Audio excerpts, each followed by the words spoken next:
My mommy cries when she thinks I'm sleeping. She always says your name.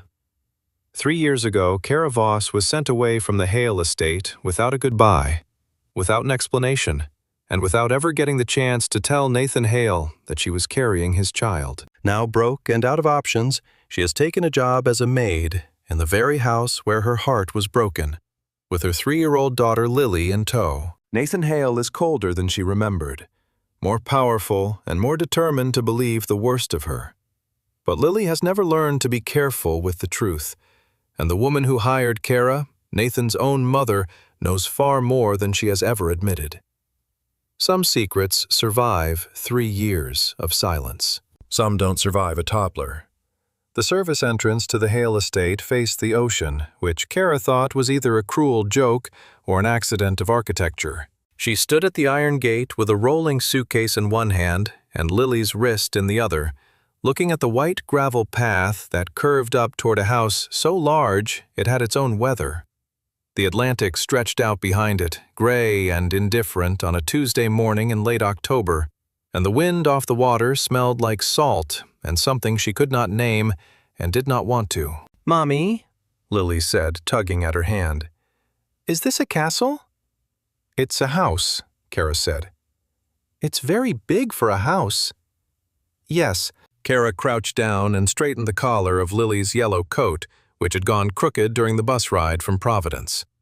The coat was 2 sizes too large because Cara had bought it that way on purpose, to give it room to last. She smoothed Lily's dark hair back from her forehead and held the little girl's face between her palms for a moment, just to feel the warmth of it. "You remember what we talked about on the bus?" Lily looked at her with eyes that were, as they always were, too steady and too knowing for a 3-year-old. "I stay close to Mommy. And I don't touch things. And," Lily scrunched her nose, "I don't talk to the people who live here." "Good girl." Cara kissed her forehead and stood. She picked up the suitcase and pushed open the service gate with her shoulder, and they walked up the white gravel path toward the house that Cara had spent 3 years trying to forget. The housekeeper who met them at the side door was a small woman in her 60s named Mrs. Petra, who had the efficient warmth of someone who had managed difficult households for a long time and had learned to keep her opinions about the people inside them entirely to herself. She looked at Lily for only a moment before looking back at Cara with an expression that communicated nothing except professional neutrality, and Cara was grateful for it. "The position is housekeeping and light service," Mrs. Petra said, leading them through a back corridor that smelled of lemon polish and old wood. "Breakfast setup, laundry rotation, afternoon cleaning of the public rooms. Mrs. Hale takes her tea at 4 in the sitting room and prefers it not be interrupted. Mr. Hale is in residence through the end of November, but he keeps to the East Wing and his schedule is his own." She paused at a door near the end of the corridor and pushed it open to reveal a small room with a narrow bed, a cot that someone had clearly brought in recently, and a window that looked out onto the kitchen garden. "Your accommodation. The cot is for the child as requested. Meals for staff are in the kitchen at 7:12 and 6. "Thank you," Cara said. "The child stays in staff quarters during your working hours. She'll be with me. She's quiet." This was not entirely true. Lily was not quiet so much as she was thoughtful, which sometimes looked like quiet and sometimes did not. But Cara had no other options, and Mrs. Petra seems to understand this because she only nodded once and moved on. It was while Mrs. Petra was explaining the linen rotation that Cara first saw her. Eleanor Hale stood at the far end of the main corridor in a pale gray dress that probably cost more than Cara's last 3 months of rent combined, her silver hair pinned back with the effortless precision of a woman who had spent her entire life being looked at. She was speaking on the phone in a low voice, and she did not look up as Mrs. Petra led Cara past. But Lily looked up, and Eleanor Hale, in the middle of her phone call, let her gaze drop to the child for exactly 2 seconds before looking away again. 2 seconds was nothing. 2 seconds was the kind of thing that happened 100 times a day in a busy household. But something in the quality of that look, the way it was too controlled, the way Eleanor Hale did not react the way most people reacted when they saw a small child in an unexpected place, which was to smile, or to frown, or to do anything at all, settled in the back of Cara's mind like a stone dropping into still water, and she filed it away without knowing why. She spent the morning learning the house. It was easier in some ways than she had expected, because the east wing where Nathan lived was off her rotation, and Mrs. Petra had made that clear without elaboration. The public rooms, the formal dining room, the sitting room, the library on the ground floor, the 2 guest suites were her territory. She cleaned them with the focused efficiency that she had learned over the past 3 years of making herself useful in other people's spaces, and Lily sat in the corner of each room with a small cloth bag of toys and was mostly the thoughtful kind of quiet. It was the library that undid her. Not because it was beautiful, though it was floor-to-ceiling shelves, a fireplace that had clearly been used recently, 2 leather chairs angled toward each other in front of it. It undid her because she had stood in this room before, 3 years ago, and Nathan had been sitting in one of those chairs, reading something she had teased him about, a thriller she told him was beneath his intelligence. And he had laughed and thrown a throw pillow at her, and she had caught it. And for a moment everything had been easy. Everything had been the kind of easy she had not known before and had not found since. She was dusting the mantelpiece and not thinking about this when she heard Lily's feet on the hardwood. The bag of toys was on the floor by the window. Lily was not in it. Cara turned around. Lily was standing in the doorway of the library, looking into the room with the alert, interested expression she wore when she had found something worth investigating. And standing behind her in the corridor, having clearly come from the direction of the east wing in a way that was outside all of his usual patterns, which Cara did not yet know, but would come to understand, was Nathan Hale. He was 32 years old, and he looked it in the best possible way, which was to say he looked like someone who had spent the last 3 years becoming more fully himself, rather than less. He was taller than she remembered, or maybe she had just forgotten how he filled a doorway. He was wearing a dark shirt rolled to the elbows, and he was holding a coffee cup, and he was looking at Lily with an expression that Cara could not immediately classify, because she was simultaneously cataloging his face and trying to calculate the fastest path to the other side of the room. Lily, who had been told not to talk to the people who lived here, looked up at Nathan Hale with perfect solemnity and said, "Hello. Are you the one who made my mommy cry?" The silence that followed was the kind that had a physical weight. Nathan's eyes moved from the child to Cara. The recognition arrived in stages. First confusion, then something that sharpened and went cold, and then a careful blankness that was worse than either of the things before it. "Lily," Cara said, and her voice was steady because she had learned to make it steady, regardless of what was happening underneath. She crossed the room and took Lily's hand. "I'm sorry," she said, and she looked at a point just past Nathan's shoulder, because looking at his face was not something she was prepared to do yet. "She wanders. It won't happen again. My mommy cries when she thinks I'm sleeping," Lily continued, undeterred, because Lily had never learned to read the room in the way that required reading the emotional temperature of adults. She was looking at Nathan with the straightforward curiosity of someone who has asked a reasonable question and is waiting for a reasonable answer. "She always says your name. Are you Nathan?" The coffee cup in Nathan's hand did not move. He was very still in the way that powerful men got still when something had happened that they had not anticipated and were deciding how to process it.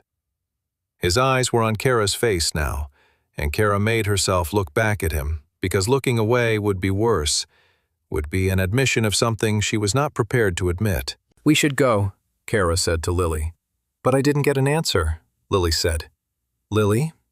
The word was quiet, but it had a shape to it that Lily recognized, and the little girl subsided, pressing against Cara's leg without letting go of her hand. Nathan said nothing.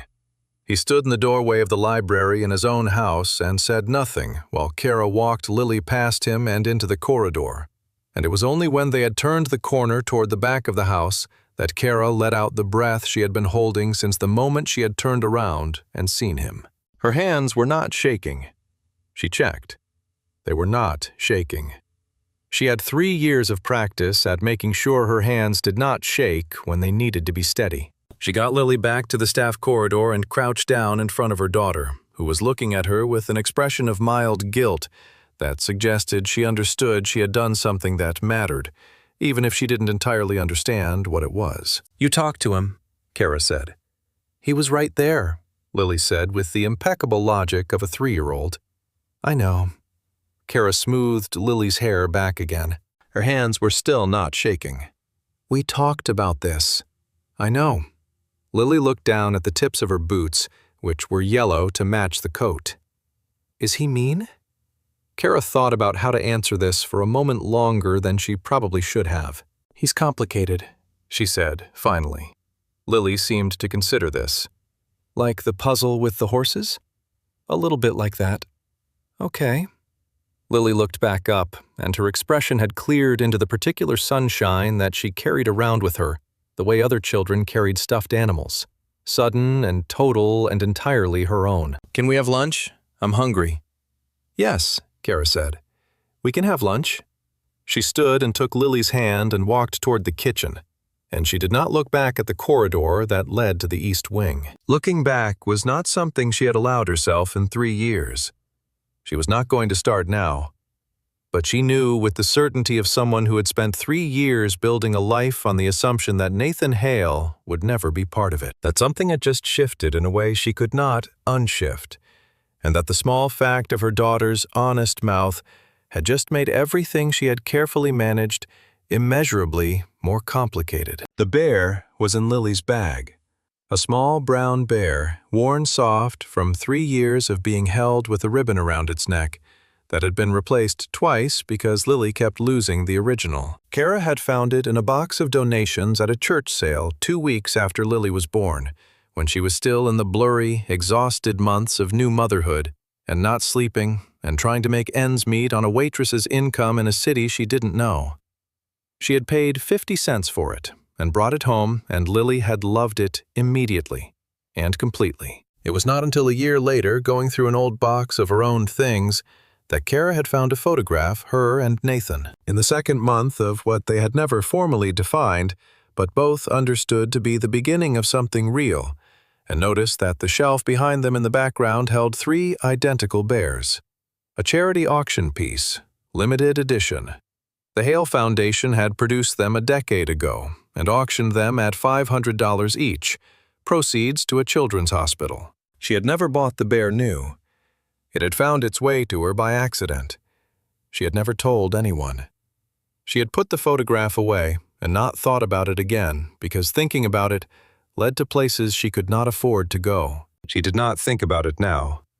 She walked to the kitchen with her daughter and asked for 2 plates of whatever the staff was having for lunch, and she sat at the end of the long wooden kitchen table, and she ate her soup, and she watched Lily eat her soup, and she thought about nothing at all. This was a skill she had spent 3 years developing.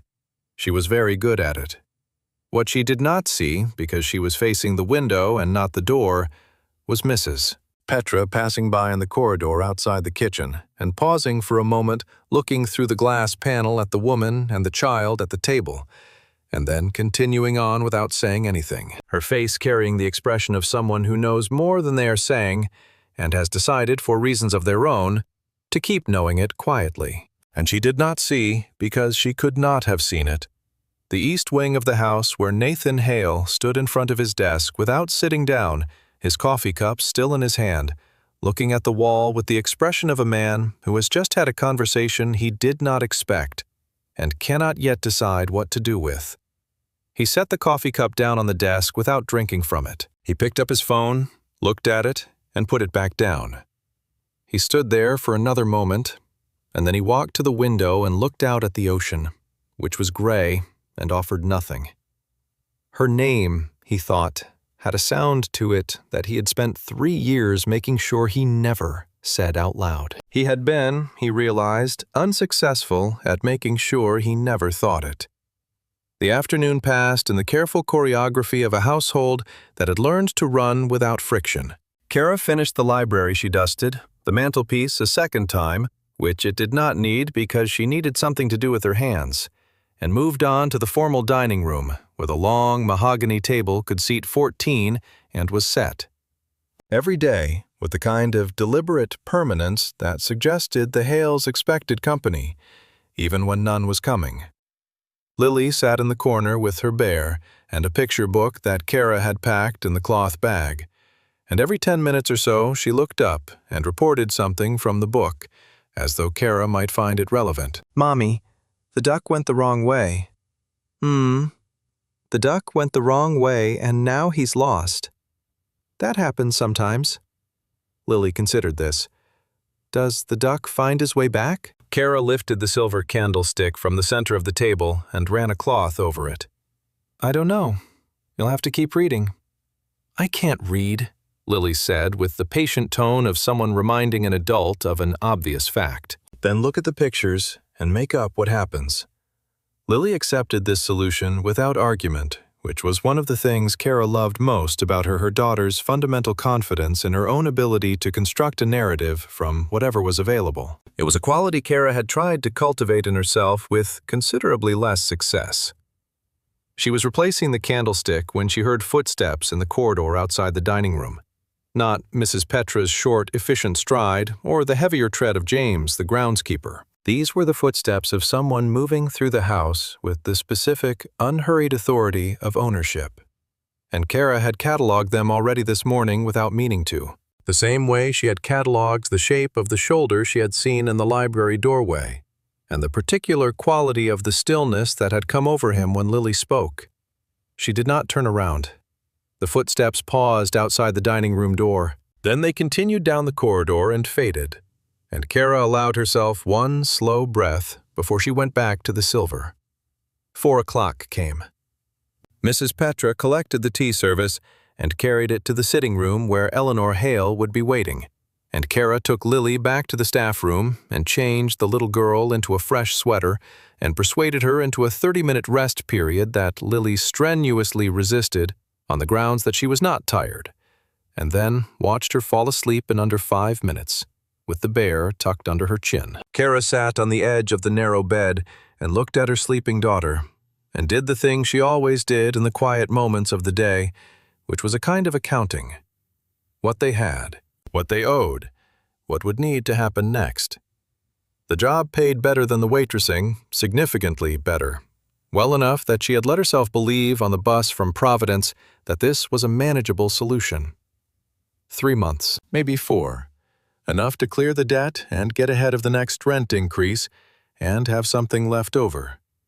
She had not known when she answered the ad placed through a staffing agency, no family name attached, just an address in Newport and a phone number whose house it was. Or rather, she had learned whose house it was 24 hours before she was supposed to start, when she had looked up the address and the name had appeared on the listing for the estate, and she had sat for a long time in her kitchen in Providence, looking at her phone. She had almost called to cancel. She had not called to cancel because the alternative was 3 more months of the kind of barely managing that was beginning to show in ways she did not want it to show, in the tightness around Lily's shoes, and the delay on the electric bill, and the way Cara had started calculating the price of everything before she put it in the grocery basket. So she had not called to cancel. She had packed their things and taken the bus and walked up the white gravel path, and she had told herself the thing she had learned to tell herself when the options narrowed. One day at a time, one task at a time, and do not look at anything that is not directly in front of you. The problem was that Nathan Hale was now directly in front of her, in the most literal possible sense, and she did not have a rule for that.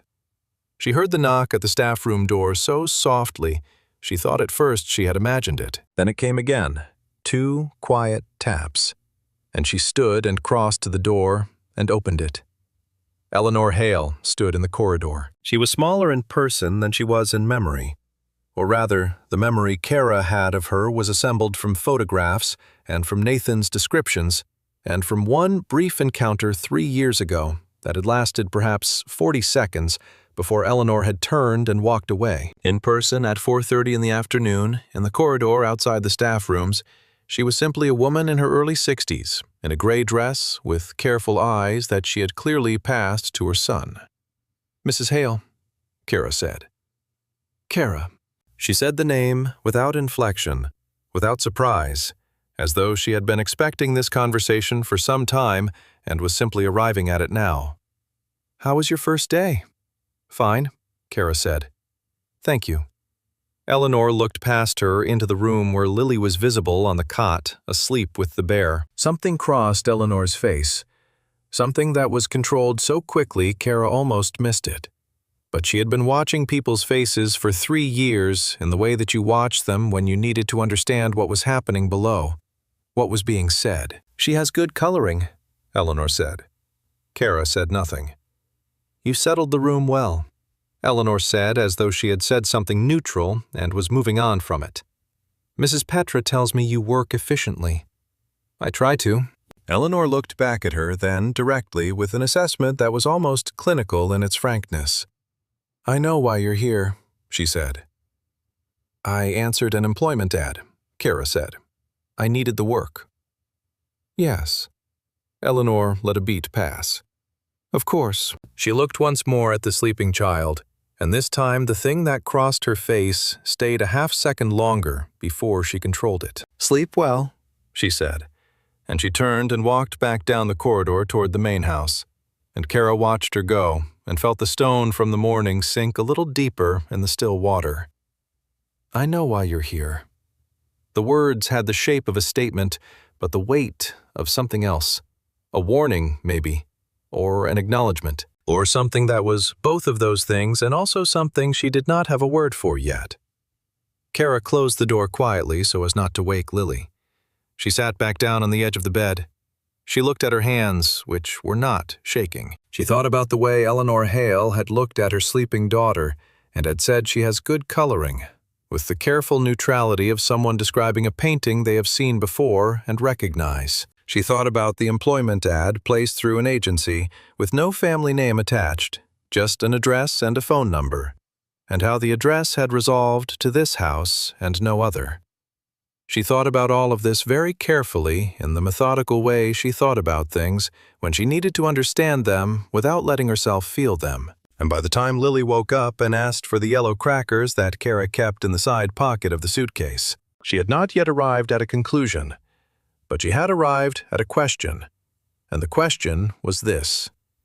How long had Nathan Hale known where she was? Outside, the ocean moved against the Newport shore with the indifference of something very old and very large, and the last of the afternoon light fell across the window of the staff room in a long gold bar that crossed the cot and lit up the fur of the small brown bear.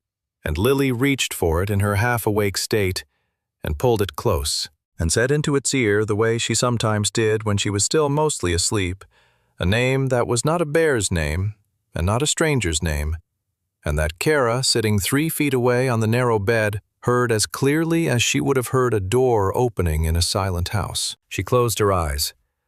One day at a time, one task at a time. She opened them again and reached for the yellow crackers and handed them to her daughter and said nothing at all. The formal dining room at the Hale estate seated 14 and had, in the 3 years since Cara had last been inside this house, acquired a new set of china. She noticed this because she was the one setting the table for dinner, and she was doing it with the methodical attention she brought to all tasks that required her hands and not her mind, which meant her mind was free to notice things she would have preferred not to notice, including the pattern on the new china white ground thin gold rim. No embellishment which was more austere than the set she remembered, and suggested that whoever had chosen it preferred clarity to warmth. She already knew who had chosen it. Dinner was a family meal, which, in the context of the Hale estate, meant Nathan and Eleanor, and no one else at the long table that could seat 14 at 7 o'clock precisely. Mrs. Petra had explained the choreography: soup first, then the main course, then fruit and cheese, each removed timed to the rhythm of conversation, which was Mrs. Petra's delicate way of saying that she had learned to read the temperature of meals at this table, and Cara should do the same. Lily was in the staff room with a plate of pasta and a picture book and the bear, and Cara had checked on her twice before 7, and would check again at the first break between removes. This was the calculus of her life, The continuous triangulation between what needed to happen and what Lily needed, and how much time she had to do both. And she had gotten efficient at it in the way that single mothers got efficient at things, which was to say she had stopped noticing how much of herself it cost. She was carrying the soup tureen from the kitchen when she heard Nathan's voice from the corridor ahead of her. Not the words, just the register of it. The low, controlled cadence she had catalogued this morning without meaning to, and she adjusted her grip on the tureen and kept walking. He was already seated when she came through the dining room door. Eleanor sat at the far end of the table, and Nathan sat at the near end, and the 14 chairs between them were empty and immaculate, and the candlelight made everything look warmer than it was. He looked up when she entered. She set the tureen on the sideboard and ladled soup into the bowls with the steady efficiency Mrs. Petra had demonstrated, and carried the first bowl to Eleanor, and the second to Nathan. And she was doing this, placing the bowl in front of him, her movements controlled and neutral, when he said, without looking at her, "You didn't tell me you were coming back." "You didn't ask," Cara said.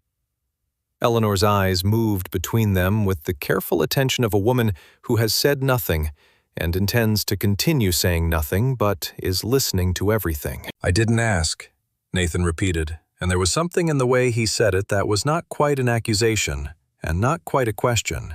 The way his words often worked, she remembered the way he constructed sentences that meant more than one thing simultaneously, and left you to navigate which one he intended.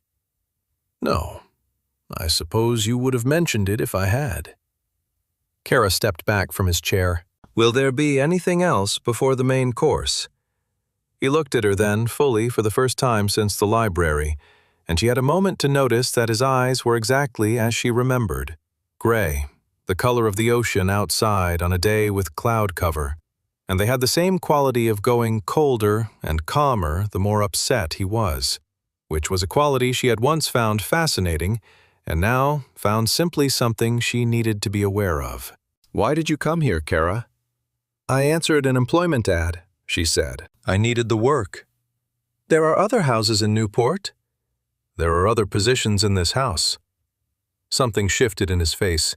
Not quite anger, not quite the thing below anger that she suspected was closer to the truth. "And your daughter," he said. "She comes with the position." "She's 3, Cara said. "She doesn't have other options." "She also doesn't have a filter." "No," Cara agreed. "She doesn't." The silence that followed was not comfortable, but it was the kind of silence that had a structure to it that both of them knew how to stand in without moving, and that said more in its duration than either of them was saying with words. "Enjoy your soup," Cara said, and she went back to the sideboard, and Eleanor Hale ate her soup with the expression of a woman who is watching a chess game she has set in motion and is not yet certain of the outcome. The main course was sea bass, which someone in the kitchen had prepared with the kind of confident restraint that characterized everything in the Hale household. Nothing overdone, nothing excessive, everything exactly as much as it needed to be. Cara carried the plates from the kitchen and served and withdrew and stood near the sideboard with her hands at her sides and watched the table the way Mrs. Petra had told her to watch it, which was without appearing to watch it. Nathan and Eleanor spoke to each other in the low-toned way of people who had been having versions of the same conversation for decades and no longer needed full sentences to navigate it. A few words about the property on the Cape. A few words about a board meeting. Nothing that required response. Then Nathan said, without looking up from his plate, "She looks like someone." Cara went very still. "The child," he said, and he was still looking at his plate, cutting the fish with the neat, economical movements of someone doing something automatic while thinking about something else. "She looks like someone, but I can't work out who." Eleanor said, "Children often look like someone. It's the nature of children." "She has very specific eyes," Nathan said. "Nathan," Eleanor said with a kind of mild finality that ended conversations without appearing to end them. He set down his fork. He looked at his mother across the 14 chairs of empty table. He looked at Cara. He picked up his fork again.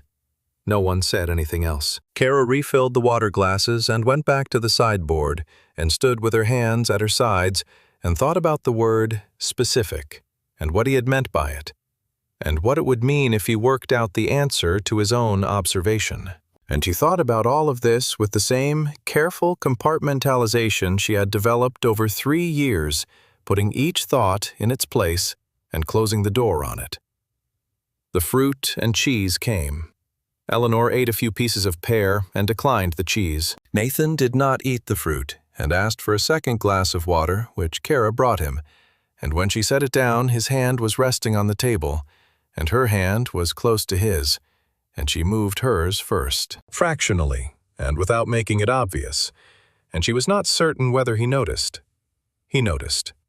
She could tell because of the quality of the stillness that came over him in the half-second after her hand moved, the same stillness she had seen this morning in the library doorway, a man encountering something he did not expect, and taking an inventory of his own response to it. "That will be all for the evening," Eleanor said, which was the signal Mrs. Petra had told her to listen for, and Cara collected the plates and glasses and carried them to the kitchen.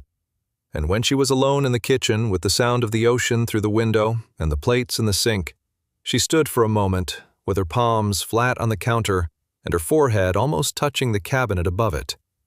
And she breathed. 1, 2, 3, 4.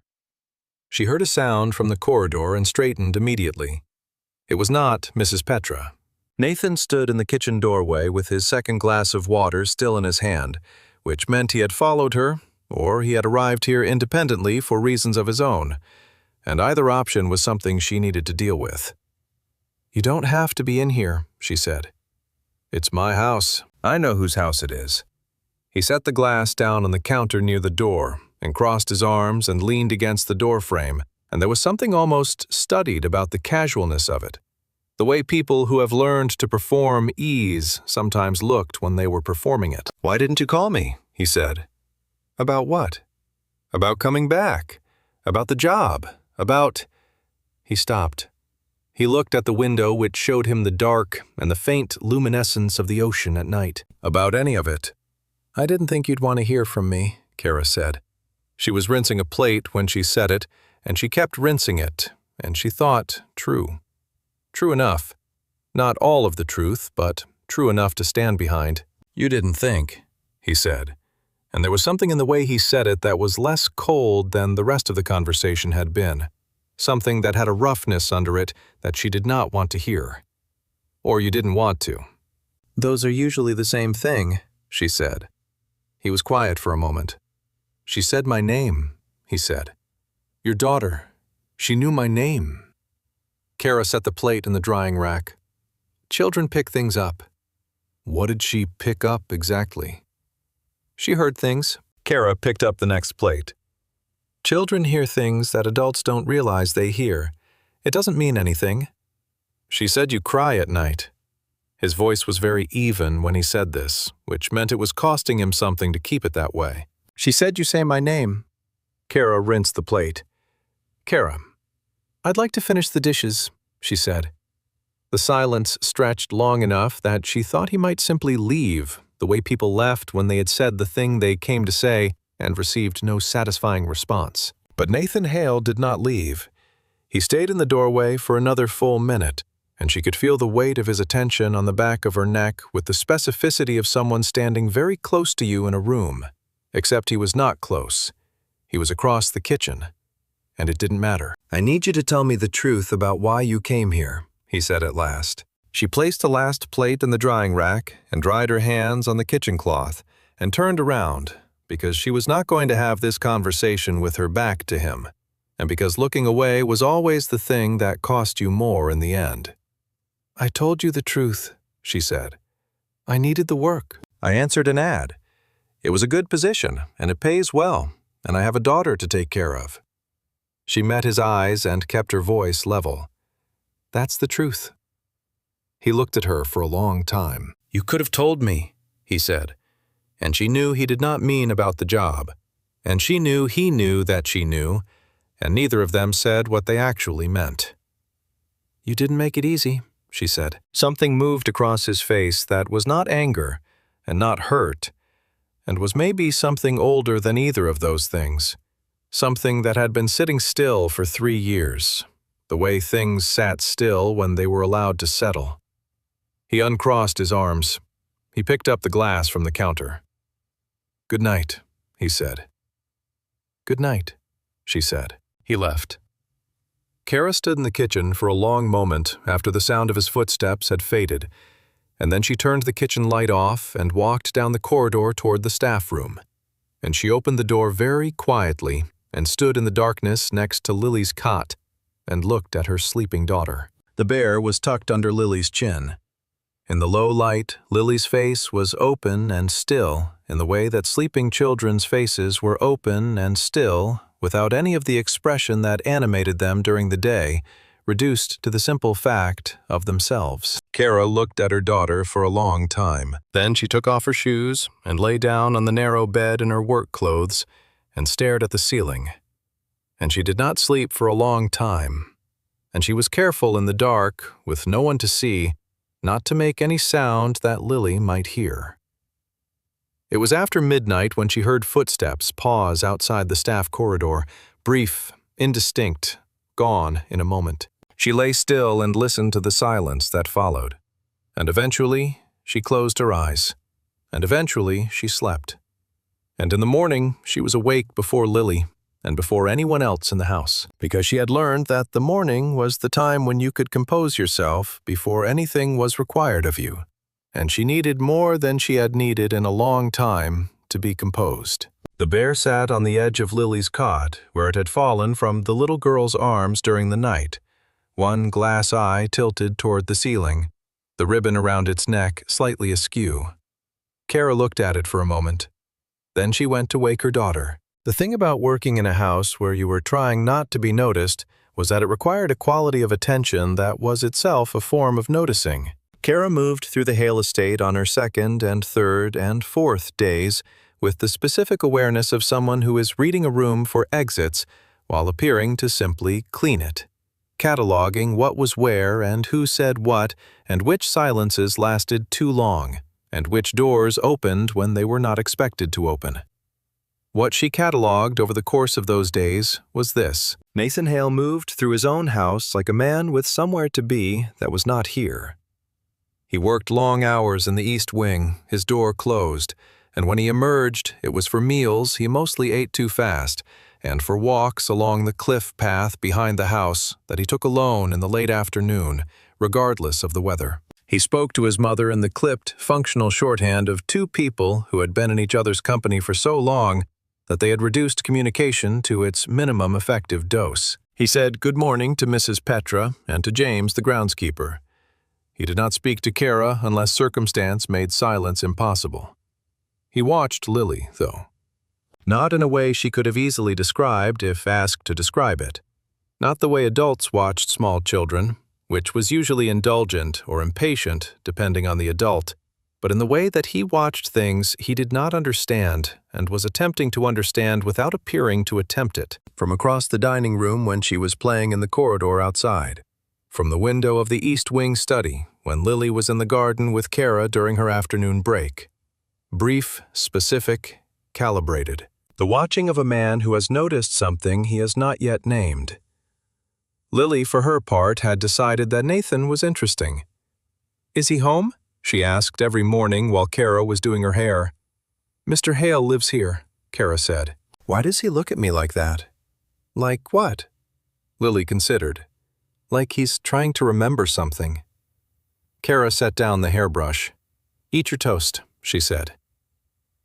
It was on the 5th day that Cara found the evidence she had been working her way toward without knowing she was looking for it. She was changing the linens in the ground floor sitting room, the small one off the main corridor, not the formal one where Eleanor took her tea. And she found, between the cushion and the armrest of the settee, a folded piece of paper that had clearly been there for some time. She should have put it on the side table and said nothing. Instead, she unfolded it, because it was printed on agency letterhead, and the agency was the same one through which she had been hired. It was a candidate profile. Hers. With a handwritten note at the top in a script she recognized a single word underlined twice. Yes. Eleanor Hale's handwriting. She had seen it before, 3 years ago, On a card attached to a flower arrangement she had never been meant to see in the room of the man whose house she was now cleaning. A card that said simply, "This one is different. Keep her close or let her go. But decide quickly before she decides for you." Cara stood in the sitting room with the folded paper in her hands, and she thought with the careful precision she reserved for things that made her want to stop thinking. Eleanor Hale had not accidentally received her application through an agency. Eleanor Hale had identified her and selected her, and brought her here deliberately and specifically. She folded the paper back the way it had been and put it exactly where she had found it, between the cushion and the armrest, and she finished the linens and moved on to the next room. She did not go to Eleanor immediately. She thought about it all morning, moving through the house with the document in her mind the way you moved with something sharp in your pocket, carefully and aware of its exact position at all times. She thought about what Eleanor had said on the first afternoon. "I know why you're here." She thought about the quality of that statement, which had not been accusatory and not been welcoming, and had been something else entirely. Something that had the patience of a woman who was waiting to see what would happen next. She waited until after Eleanor's 4 o'clock tea, when the sitting room had been cleared and the corridor outside it was empty, and then she knocked on the sitting room door. "Come in," Eleanor said. She was in the chair by the window, a book open in her lap that she had clearly not been reading. She looked at Cara when she came in, and her expression had the quality that Cara was coming to understand was Eleanor's version of readiness, a particular alertness behind the composure, the face of a woman who is prepared. "You placed the ad," Cara said. Eleanor did not answer immediately. She set a book on the side table with the precise movement of someone who is giving you her full attention. "I did," she said. "You knew who I was." "I knew who you were before you came," Eleanor said. "I've known where you were for approximately 2 years. I chose not to act on the knowledge until recently." The room was quiet, except for the sound of the wind outside. Cara stood in the center of it and thought about what this meant, that for 2 years Eleanor Hale had known she existed, had known where she was, had made the decision not to reach out or speak or do anything at all, and then had reached out suddenly and specifically through a staffing agency. "Why now?" Cara said. Eleanor looked at her steadily. "You have something that belongs to this family," she said. "She's mine," Cara said, and her voice did not rise, but it had the quality of something that has been compressed under pressure, the quality of something that will not be moved. "I'm not contesting that." Eleanor's voice was even, and it was not unkind, but it had the gravity of someone who has thought through many versions of this conversation and selected one. "I'm also not pretending I don't know the truth. The question I'm asking you, the one I've been waiting to ask you for 5 days, is how long you intend to keep it from my son." The silence that followed was different from the other silences in the house. It had a quality of exposure to it, the way a room felt after a window was opened unexpectedly. "He doesn't want to know," Cara said. "He doesn't know he wants to know," Eleanor said. "Those are different things, and you are intelligent enough to understand the difference." Cara looked at the woman in the chair by the window and thought about the calculation it had required to do what Eleanor had done to find her, to watch her for 2 years, to construct a situation that placed her and her daughter directly in her son's house and daily life, and then to wait and see what happened. It was not a plan with simple motives. Eleanor Hale was not a simple woman. "You're testing me," Cara said. "I'm watching," Eleanor said. "Those are different things, too. And if I pass whatever test you're running?" "I'm not running a test," Eleanor said. "I'm trying to understand whether you're the kind of woman my son deserves to have in his life, or whether you're the kind of woman who will keep a secret so long it becomes a weapon." Cara felt the words land somewhere deep and uncomfortable, in the place where things landed when they were too accurate to deflect. She thought about saying something. She thought about saying, "I didn't tell him because he sent me away. I didn't tell him because every time I picked up the phone, the voice in my head said, 'He didn't want to hear from you.' I didn't tell him because I was 23 years old and 8 weeks pregnant and alone in a city where I didn't know anyone, and pride was the only thing I had left. She said none of this. "What I do is my business," she said instead. Eleanor looked at her for a long moment. "Yes," she said, "it is." And she picked up her book again, which was The Dismissal. Cara walked back to the corridor and stood in it for a moment, her back against the wall, and breathed. It was there, in the corridor, that she heard Lily.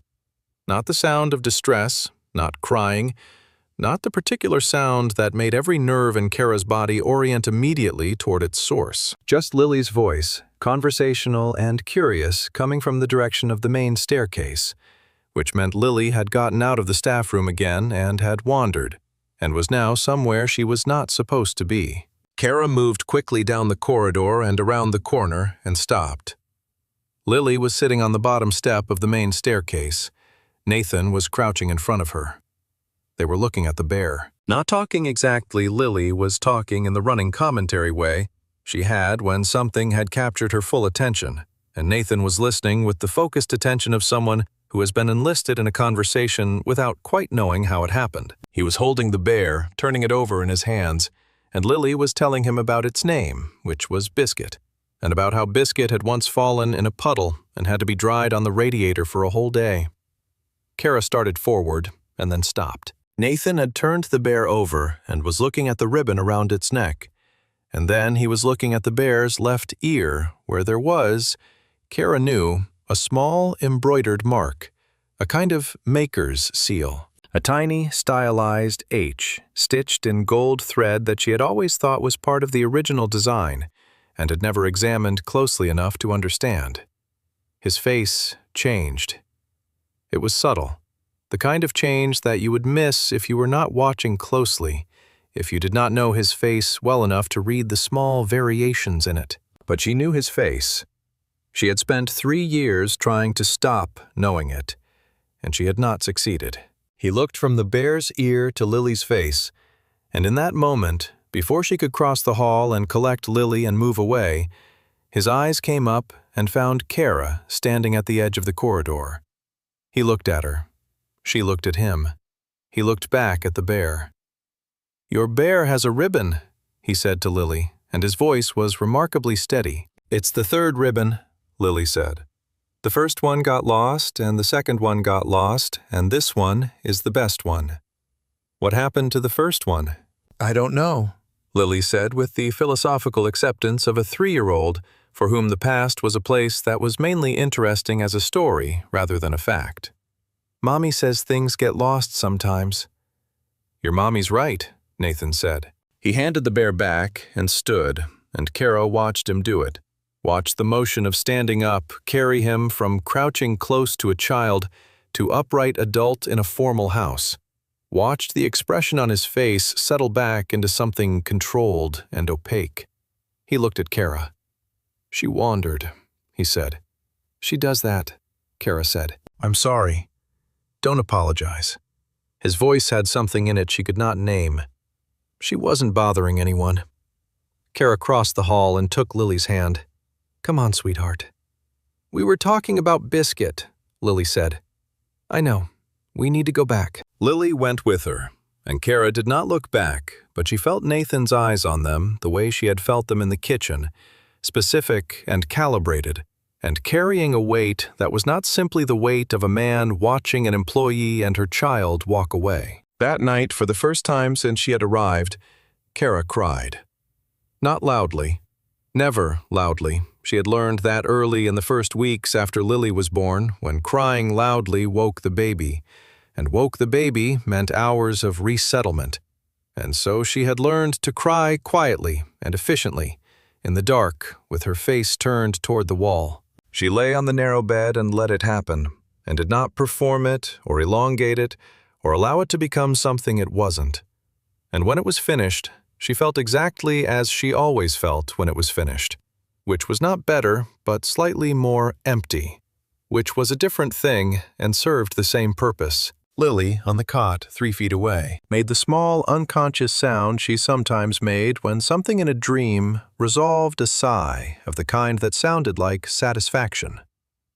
Cara wiped her face. She reached for the glass of water on the floor beside the bed. She had not heard the footsteps stop outside the corridor this time, but in the morning she would think about whether they had stopped anyway, whether Nathan had walked past the staff corridor at midnight, the way she had a feeling he did sometimes, she had noticed. On her second night, the sound of footsteps at odd hours in the back of the house.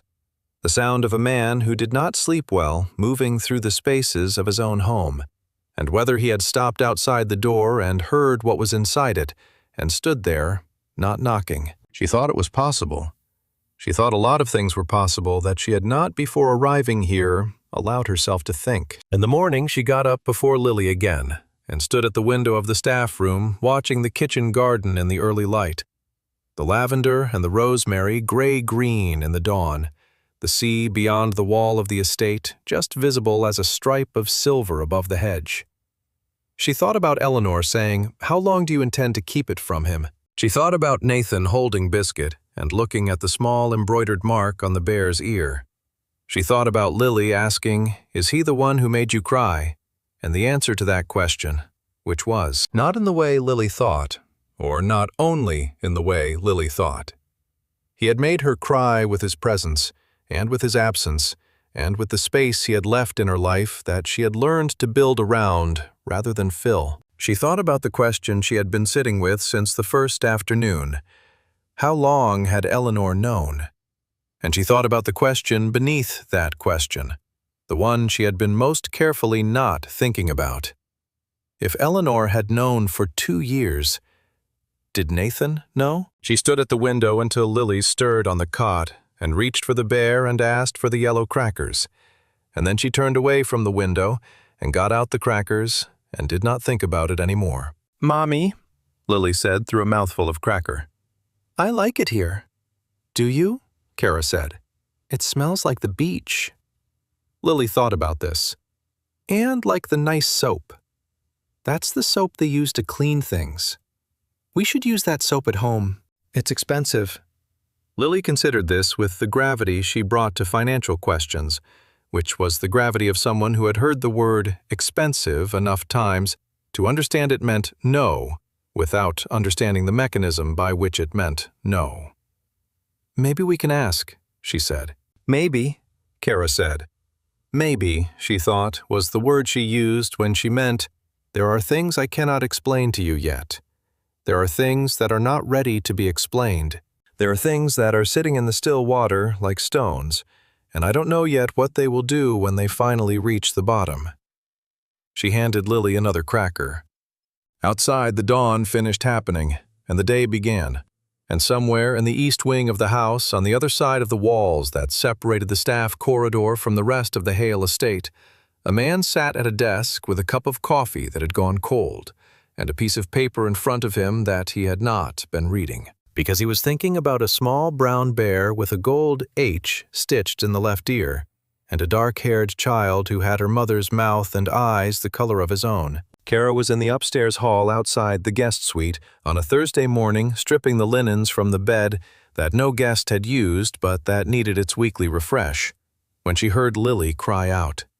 It was not the ordinary cry of a child who has stubbed a toe or lost something or been startled by a sound. It was the specific sharp sound of a child who has fallen, and every nerve in Cara's body responded to it before her mind had fully processed it, because the body of a mother cataloged her child's sounds with a precision that bypassed conscious thought. She was out of the guest suite and in the hall in 2 seconds. Lily was at the top of the main staircase. She had come from the direction of the library. She had been in the bag of toys in the corridor, where Cara had checked on her 12 minutes ago, and had apparently decided 12 minutes was sufficient to satisfy her promise to stay close. She was sitting on the 3rd step from the top, with both hands pressed to her knee, and her face arranged in the particular configuration of a child deciding whether to cry more or less. Nathan was there before Cara reached the staircase. He had come from the east wing. His door must have been open, or he had heard the sound from somewhere closer, and he was crouching on the step below Lily with his hand on her shoulder, saying something in a low voice that Cara could not hear from across the landing. Lily's face, as Cara came down the corridor toward them, was doing the thing where it moved from the configuration of deciding to the configuration of being spoken to by someone whose voice was reassuring. which was the same face she made when Cara spoke to her in the voice Cara used for scraped knees and bad dreams. Cara reached them. Lily. She crouched beside Nathan and looked at the knee, a red mark, not broken, not swelling, and then at Lily's face. "You're okay." "I slipped," Lily said with the dignity of someone reporting a neutral event rather than admitting to a mishap. "You slipped," Cara agreed. "Does your knee hurt?" "A little." "Can you move it?" Lily bent and straightened the knee carefully, reporting the results of this experiment with the thoroughness of a very small scientist. "Yes." "Then you're going to be fine." She was reaching for Lily to help her stand when she heard something on the step between them. A small sound, a light impact. She looked down. Her bag had slipped from her shoulder when she crouched. The side pocket, which she had not zipped this morning because she had been in a hurry, had come open. Several things had spilled onto the step. The yellow crackers which had scattered, her phone, a folded piece of paper that was printed on official government stock, the kind of pale green paper that meant a vital record, the kind that meant a document of fact as distinguished from a document of intention. It had fallen face up. It lay on the step between Nathan's knee and hers in the plain daylight of the staircase window, and the text on it was entirely legible from approximately 8 inches away, which was where Nathan was. She reached for it. He was faster. Not by much his hand came down on the paper, a fraction of a second before hers, and she felt his fingers brush hers, and then she was looking at the back of his hand instead of the document, and she sat very still on the step beside Lily, and she did not say anything because there was nothing to say. She heard him unfold it. She looked at Lily's knee. Lily said, "What's that?" "A paper," Nathan said. His voice was exactly level, which meant nothing was exactly level. "What kind of paper?" "Lily," Cara said. "Look at me." Lily looked at her. "Does your knee still hurt?" "Not very much," Lily said. "Good girl." Cara helped her stand, and Lily stood with the careful, experimental quality of someone testing their weight.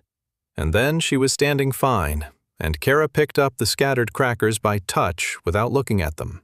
And she picked up the phone, and she waited. Nathan refolded the paper. He did not hand it back immediately. He sat on the step above where Lily had been sitting, and he held the folded paper in both hands, and he looked at it. And the look on his face was one that Cara had never seen on him before. Not the cold, controlled expressions she had catalogued over the past 5 days, not the careful blankness she remembered from 3 years ago. This was something underneath, all of that something that had not had a name yet, because it had not had a reason to exist. "Go play," Cara told Lily quietly. "But go play in the corridor. Take biscuit. Stay where I can hear you." Lily, with the instinct of a child who has learned to read the weight of her mother's voice, went. Her footsteps were small and distinct on the hardwood going away. Cara waited. Nathan set the paper down on his knee and looked at it, and then looked at her. "Lily Margaret Voss," he said. He said it the way you said a sentence that you were reading aloud to make sure you had read it correctly. "Date of birth, November 14th. He stopped. He did not say the year, but they both knew the year because the year was 3 years ago. And 3 years ago minus 9 months was February, which was the last month they had been together before he had come to her apartment with the expression of a man who has made a decision, and she had understood from his face before he spoke that the decision was not in her favor. "Father," he said. He stopped again. He looked at the line on the paper where the word "father" appeared, and then at the blank space beside it. She said nothing. "You left it blank," he said. "Yes." He looked up at her then, and his face had the quality she had feared more than anger. It had the quality of a man who has just understood something, and is rearranging everything he thought he knew into a new configuration. And the rearrangement was happening in real time on his face, and he was not controlling it, because he had not yet remembered to. "She's mine," he said. Not a question. She recognized the register of it, the way he stated things he already knew to be true, rather than asking about them the way certainty worked in him before language had caught up. "Yes," she said. The words sat between them on the step in the autumn morning light. 3 years, he said. "Yes. She's 3 years old and you didn't—" He stopped. He pressed the heel of his hand against his mouth for a moment and then lowered it and looked at the wall above her head. "You didn't tell me." "You sent me away," Cara said. Her voice was steady because she had had 3 years to have this conversation in her head, and the version in her head had always required her voice to be steady. "You came to my apartment in February, and you said it was over, and you left. I found out 8 weeks later." 8 weeks later, he said. "You could have called." "I could have," she agreed. "Why didn't you?" The question was honest. She could hear that it was honest, not an accusation dressed as a question, not the prelude to an argument, but a genuine and unprepared request for information that he needed. She thought about giving him the simple answer, which was pride, and decided that simple was not sufficient. "Because you made it very clear that you had chosen something other than me," she said. "And I wasn't going to call you and tell you I was pregnant, and wait to see if that changed the calculation. If you wanted me, you should have wanted me before you knew about her. Not because of her." Something moved through his face that she did not have a name for. "So you raised her alone," he said. "Yes." "For 3 years?" "Yes." "And you came here—" He stopped. He looked at the folded paper in his hands. "You came here and let her walk up to me in the library, and you knew—" "I didn't know she was going to walk up to you in the library," Cara said. And for the first time, the steadiness in her voice had something underneath it that was not composure. Something that was simply tired, in the deep, honest way that 3 years of doing everything alone made you tired. "She wanders. She always has. I was trying to keep her away from you." "Why?" "Because I didn't know how to have this conversation." He looked at her for a long time. "And the bear?" he said. She blinked. "Biscuit."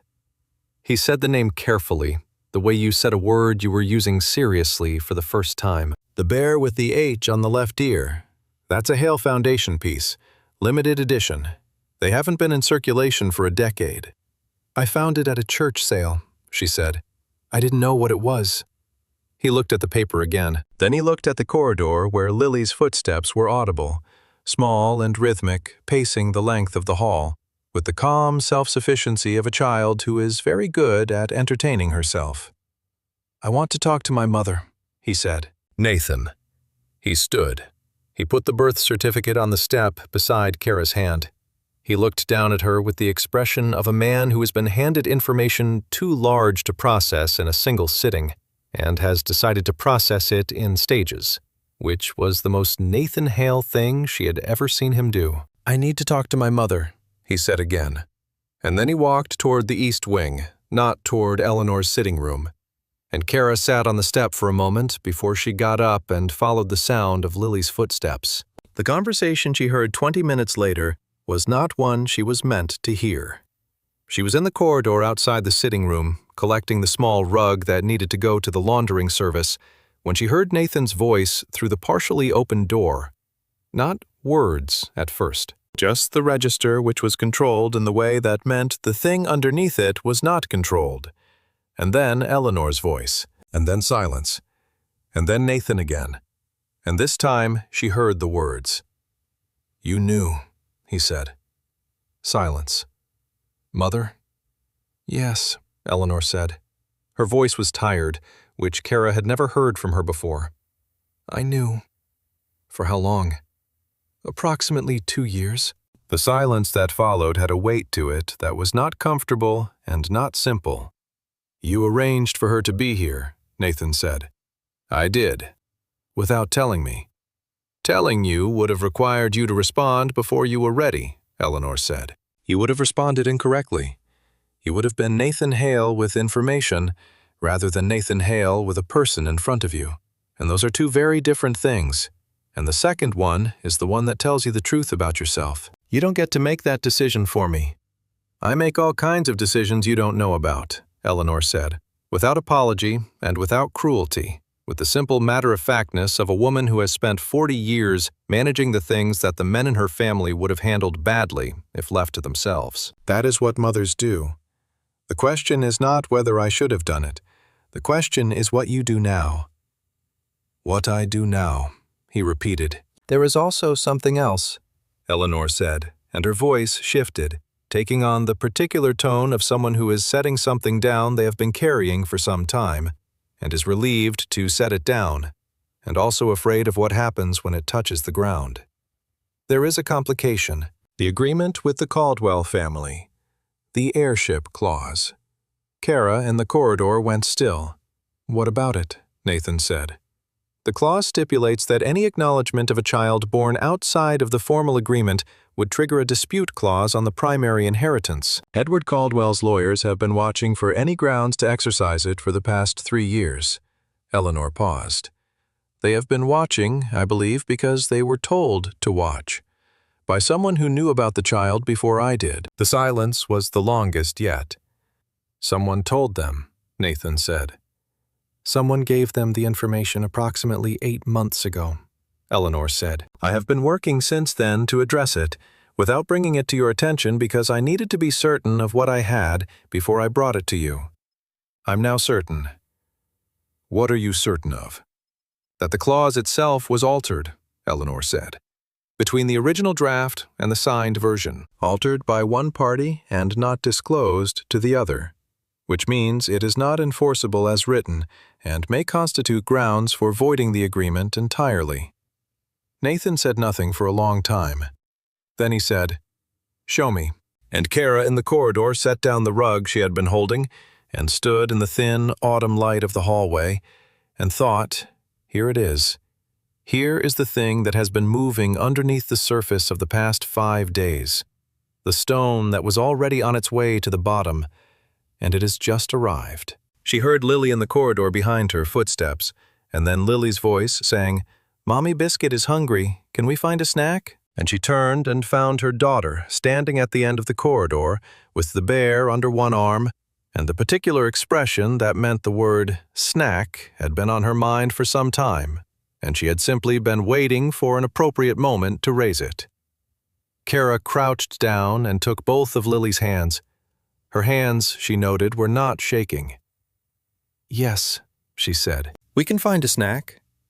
And she stood and took her daughter to the kitchen, and behind them in the sitting room, the door was closing, and inside it, a man and his mother were sitting with a document between them, and outside the window, the ocean moved against the Newport shore with the patience of something that has been waiting a very long time and has learned not to hurry the things that need to arrive in their own time. The Caldwell family sent 2 people, which was the kind of thing they would do. Not Edward Caldwell himself, because Edward Caldwell was the kind of man who sent representatives to do the things he did not want his face attached to. And the things he did not want his face attached to were usually the things he was most committed to. The 2 people were a lawyer named Harrison, who was young and confident in the way of people who had been told they were very good at their jobs for long enough that they had stopped questioning it, and Edward's cousin Marcus, who was 40, and had the look of someone who had made a career out of being useful to people with more money than he had. They arrived on a Friday afternoon and were shown into the formal sitting room by Mrs. Petra, who had the expression of a woman who has seen many things in this house and is not surprised by any of them, and wishes quietly to continue having her opinions entirely to herself. Cara was not supposed to be in the formal sitting room. She was supposed to be in the East Wing doing the linen rotation that had been moved to Friday this week because of the guest suites. She was doing the linen rotation efficiently and without apparent urgency in a room that shared a wall with the formal sitting room, and the walls in the Hale estate were very old and very solid. But the heating grate in the East Wing bedroom, which had been installed during a renovation in the 1980s and had never worked quite as well as the architect had intended, provided a quality of adjacency that was not quite eavesdropping and not quite not. She folded a pillowcase. She listened. Harrison opened with the clause Section 14B of the Hale-Caldwell Agreement, which he recited with the fluency of something memorized, rather than read the specific language about acknowledgement of offspring born outside the formal agreement and the rights of the secondary party to initiate a dispute on the primary inheritance in such an event. His voice had the quality of someone who believes the document he is citing is exactly as powerful as he is implying it is. Nathan said, "I've read the clause." "Then you understand our position," Harrison said. "I understand the clause," Nathan said. "I don't recognize the document." A pause. "I'm sorry," Harrison said. "The copy of the agreement you are working from," Nathan said, "is not the same as the copy my lawyers have had since the agreement was originally drafted. There are 9 words in Section 14B of your copy that do not appear in the original draft document, the working copy, or the version that was reviewed by my legal team before signing. I became aware of this discrepancy 48 hours ago. My lawyers have been working since then, and I have here a sound, the shifting of paper, a notarized comparison of the original and the altered version, along with a declaration from the paralegal who prepared the final copy, who was approached in the months following the signing by an individual acting on behalf of the Caldwell family, and who has, in exchange for protections I will not detail here, provided a full account of the alteration and the instructions she received." Silence. "That's," Marcus said, and then did not finish the sentence. "A forgery claim," Harrison said, and his voice had lost some of its confidence. "A fraud claim," Nathan said, "which is different. Forgery is the document. Fraud is what you intended to do with it, both of which my lawyers are prepared to pursue beginning Monday, unless we reach an agreement this afternoon that is satisfactory to me." Cara folded a second pillowcase. She did not allow herself to feel the thing that wanted to rise in her chest, the complicated thing that was relief and gratitude and the knowledge that he had been awake for 48 hours doing exactly this, because feeling it would make her hands unsteady, and her hands needed to be steady. In the formal sitting room, Marcus said, "What kind of agreement?" "The kind," Nathan said, "where you leave this house without using the clause, and do not contact me or my legal team or any member of my household again. And in exchange, I give you 72 hours before I file, which is a courtesy I am not obligated to extend and will not extend if this conversation continues past the next 10 minutes. Another silence. Longer this time. "We'll need to consult," Harrison said. "You have the room for 5 minutes," Nathan said. "I'll be in the hall." Cara heard the sound of a chair moving, and then footsteps, and then nothing, and she stood in the East Wing bedroom with a folded pillowcase in her hands and waited. The 5 minutes passed. She heard footsteps again, 2 sets, with a different quality than the set that had left. The quality of people who have consulted and arrived at the option they have, which is not the option they wanted.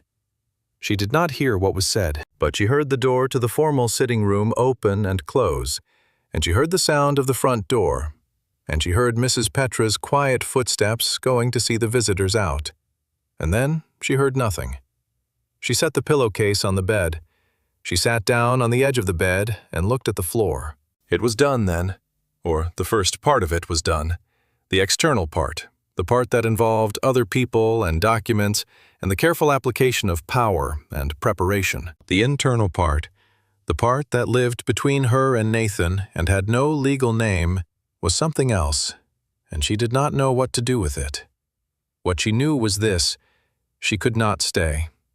Not because it was dangerous to stay, or because she had been asked to leave, but because she had learned the difference between staying because there was nowhere else to go and staying because you had been chosen, and she knew which one she had been doing for the past week, and she knew which one she could not continue to do. She went to the staff room, and she took down the suitcase from the top of the wardrobe, and she opened it on the bed. Lily was at the kitchen table with Mrs. Petra, who had produced at some point in the afternoon a set of cookie cutters and a quantity of dough that she was allowing Lily to press shapes from with the concentrated seriousness of a very small person engaged in important work. Cara appeared in the kitchen doorway, and Mrs. Petra looked at the suitcase in her hand and looked at her face and said nothing, which was the thing Cara had always liked best about her. "Lily," Cara said. We need to pack up Biscuit. Lily looked at her from across the kitchen table with the cookie cutter still in her hand. She looked at the suitcase. She looked at Cara's face, and she was 3 years old, and she could not read everything that was in it, but she could read enough. Are we going? She said. Yes, Cara said. We're going. But I haven't finished, Lily said. And she meant the cookies, but she also meant something else, in the way that 3-year-olds sometimes meant something else without having the language to say what it was. I know, Cara said. We'll finish another time. She came into the kitchen and helped Lily down from the chair and took her hand, and they went to the staff room together. And Cara folded their things into the suitcase with the practiced efficiency of someone who had done this before, which she had folded her things into suitcases in small rooms more times in the past 3 years than she wanted to count.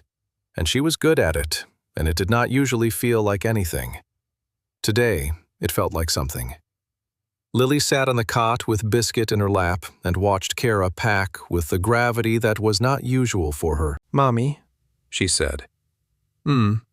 Is it because of the man? Cara's hands stilled on the sweater she was folding. Which man? She said, though she knew. The one I talked to in the library? Lily said. The Nathan. Cara finished folding the sweater and placed it in the suitcase. We've been here long enough, she said. I liked it here, Lily said. She was not protesting, it was too quiet for a protest. It had the quality of a fact she was recording. I liked the smell. I know. And Mrs. Petra is nice. She is. And... Lily stopped. She looked down at the bear. I liked looking at the ocean, she said, which was not. Cara understood what she had been going to say. We can find another ocean, Cara said. She zipped the suitcase. She picked it up. She took Lily's hand, and they went into the corridor and walked toward the side door that led out to the service entrance and the white gravel path and the gate that faced the ocean, because some things ended where they began, and Cara had learned not to look for symbolism in that, because symbolism was not going to help her find another bus to Providence. She had her hand on the service door when she heard his voice. Cara. She did not turn around immediately.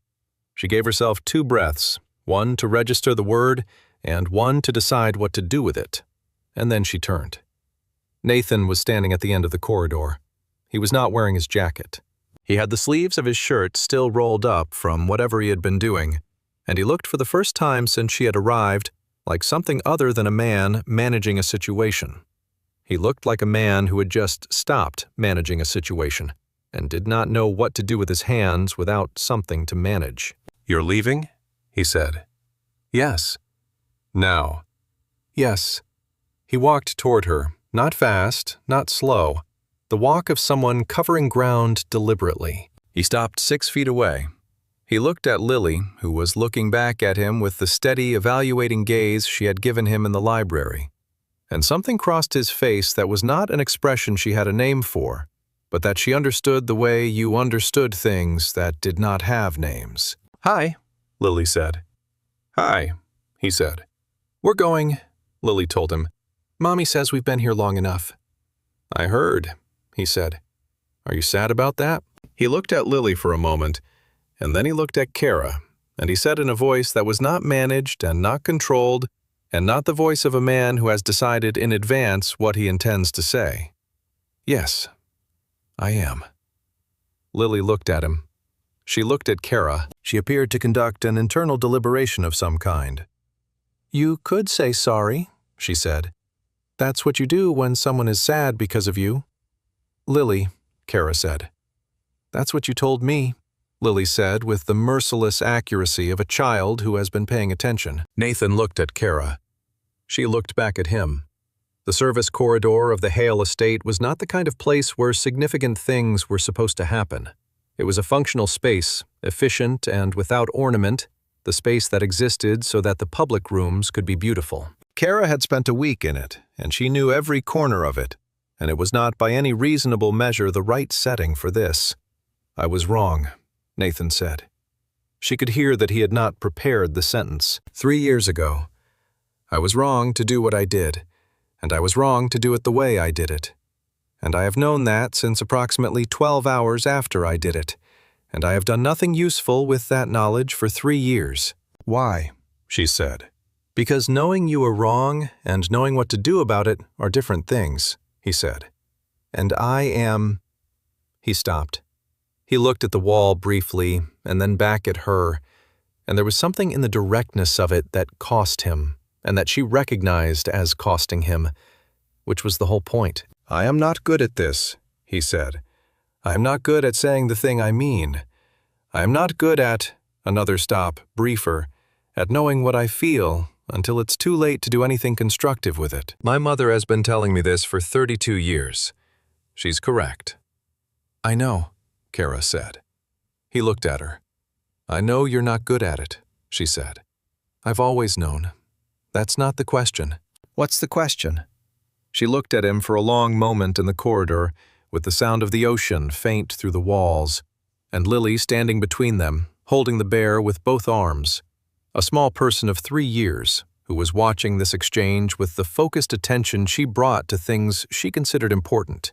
The question, Cara said carefully, is whether you would have come for me. If Lily hadn't said what she said in the library, if this week hadn't happened the way it happened, would you have found me? He did not answer immediately.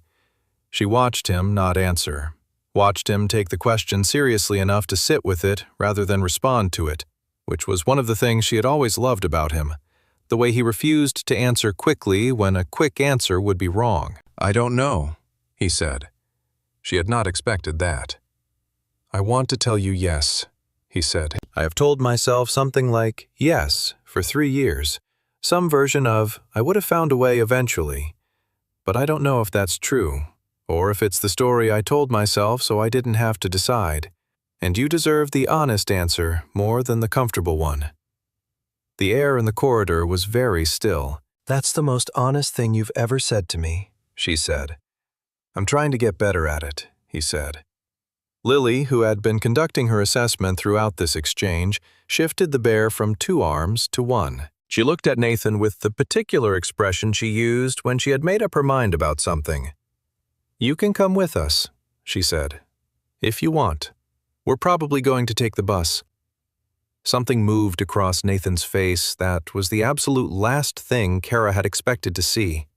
Not one of the managed, controlled, calibrated expressions she had catalogued over a week of living in his house, but the thing under all of those things, the thing that had been there since the library when her daughter had said, "Are you the one who made my mommy cry?" Something that was startled and unguarded, and quietly and completely undone. I'd like that, he said to Lily. He said it to Lily, but he was looking at Cara. Cara looked at him. She thought about pride, which had kept her upright for 3 years and had cost her more than she had sometimes been willing to count.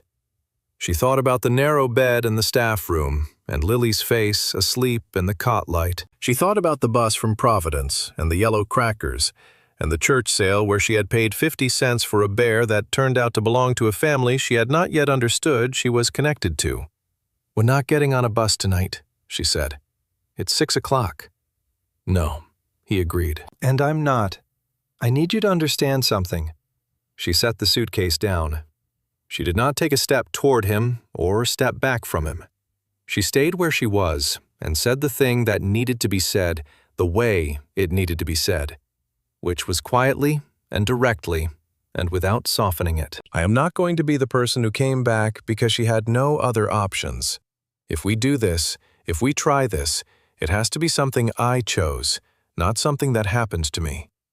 I understand, he said. You chose to come here, he said, even knowing who lived here. You could have found another position. There are other houses in Newport. I said that to you the first night, and I meant it as something else, but it's also simply true. You came here. She had not thought of it that way. She did not say that, but something shifted in her quietly in the place where the question of whether she had chosen this or been chosen for it had been sitting without resolution. I came here, she said. You came here, he said. The silence that followed was not uncomfortable. It was the kind of silence that was full of something rather than empty of it, the kind that preceded a decision rather than following one. Lily, who had been watching this with great patience and who had now apparently reached the limit of her patience, tugged at Cara's hand. "Mommy," she said, "can we keep the room with the ocean window?" Cara looked at her daughter. She looked at Nathan. "Lily," she said, and her voice had something in it that was not the voice she used for scraped knees and bad dreams. Something that was maybe the beginning of a different kind of voice, one she had not used in a long time. "Why don't you ask him?"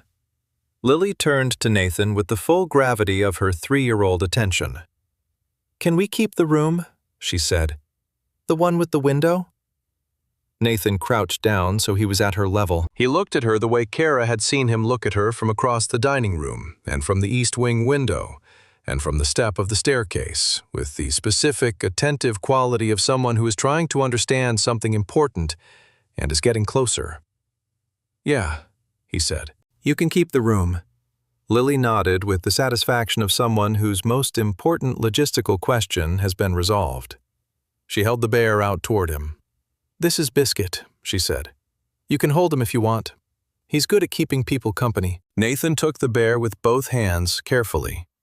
He looked at it for a moment, at the worn fur and the third ribbon and the small gold H embroidered in the left ear, the mark of a family and a decade and a 50-cent church sale, and 3 years of everything that had happened in between. Then he looked up at Cara. "Hi," she said, which was insufficient and also the only word available. "Hi," he said. Lily looked between them with the expression of someone watching a puzzle complete itself.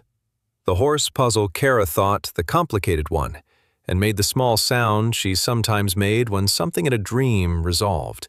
The one that sounded like satisfaction, except she was entirely awake. The service door at the end of the corridor let in a thin thread of evening air, salt and something she had not been able to name when she arrived last Tuesday morning and could name now, which was simply October on the Rhode Island shore, which smelled like the end of one thing and the beginning of something she had not yet arrived at, but was, for the first time in 3 years, not walking away from. She reached down and picked up the suitcase. "We should eat something," she said. "It's past 6. Mrs. Petra made cookies," Lily offered helpfully. "Stars and circles, and one that was supposed to be a duck." "Was it a good duck?" Nathan asked. "It was an okay duck," Lily said with the honest assessment of a food critic who has standards. "The wing came off." "The wing coming off happens sometimes," Nathan said. "That's what Mommy says," Lily said, and looked at Cara with the expression of someone who has confirmed an important fact. "Mommy says things get lost sometimes, but they can usually be found again if you know where to look." Cara had not said exactly that, but it was close enough. The evening light came through the service corridor window in the long October way, going gold before it gave out, falling across the white gravel path beyond the door, and the hedge, and the stripe of silver sea. And Nathan Hale stood in the corridor of his own house with a worn, brown bear in his hands, and looked at the woman and the child who had arrived at his service entrance with a rolling suitcase and a yellow coat and 5 days' worth of things that had changed everything. And he did not look away. Neither did she. Lily was already heading toward the kitchen for the cookies, the practical center of gravity for a 3-year-old in any situation, and her footsteps were small and distinct on the hardwood going forward. And Cara looked at Nathan for one more moment, long enough for both of them to understand what the moment meant without having to name it. And then she followed her daughter. Nathan, after a moment, followed her. The evening moved into itself, and the house was lit and warm, and the ocean outside made the sound it always made, which was patient and very large and entirely indifferent to what happened inside the houses built at its edge, except that tonight it was also in the particular acoustics of the Newport shore in October, not entirely unlike the sound of something that has been held and has finally been set down. And in the kitchen, a woman and a man sat on either side of a small table, where a 3-year-old was explaining at some length the correct way to decorate a star-shaped cookie, and the bear sat on the edge. of the table with its ribbon crooked and its gold H catching the kitchen light. And nobody cried, and nobody needed to.